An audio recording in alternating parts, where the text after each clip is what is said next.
आणि या भास्कर जाधवांची माफी मागावी असं सांगितलं होतं आणि त्याच्यावर त्यांनी म्हटलेलं आहे सॉरी त्यांनी असं म्हटलेलं आहे तर सकाळ सकाळ असे प्रश्न नको आहेत. बघा मी माझं सांगितलं, त्यांनी कसं रिॲक्शन द्यावं हे काय माझ्यावर नाही ना.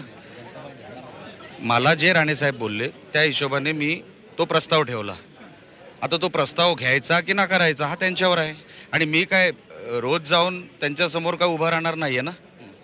कोणाला काय कुठपर्यंत न्यायचा विषय हा ज्या त्या माणसाचा विषय असतो. रवी चव्हाणांचा तुमचा आता वाद मिटला असं बोलू शकतो का? बघा, वाद नव्हता साहेब, वाद अजिबात नव्हता. माझी तक्रार जी आहे ती निवडणूक आयोगाकडे आहे. व्यक्ती विरोधात मी तक्रार केलेली नाही. आणि एक तरी माझी तक्रार मागच्या 20-25 दिवसामध्ये व्यक्ती विरोधात झाली असं मला दाखवा. आज सुसंवाद झालेला आहे त्या सुसंवादामध्ये मी अजून एकदा, हो, ते माझे मोठे बंधू आहेत, मोठ्या बंधू प्रमाणे आहेत.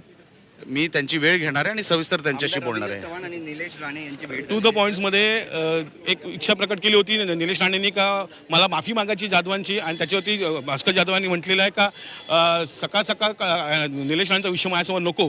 त्याच्यावर त्यांनी म्हटलेलं आहे का मी प्रस्ताव ठेवलेला आहे, त्यांची मर्जी आहे आणि मी का रोज सकाळी उठून हा प्रस्ताव ठेवू शकत नाही, की रोज सकाळी जाऊन ते बोलू शकत नाही, असं स्पष्टीकरण निलेश राणे यांनी दिलेलं आहे. व्हिडिओ जर्नलिस्ट रवीसह कपिल राऊत, झी मीडिया, नागपूर.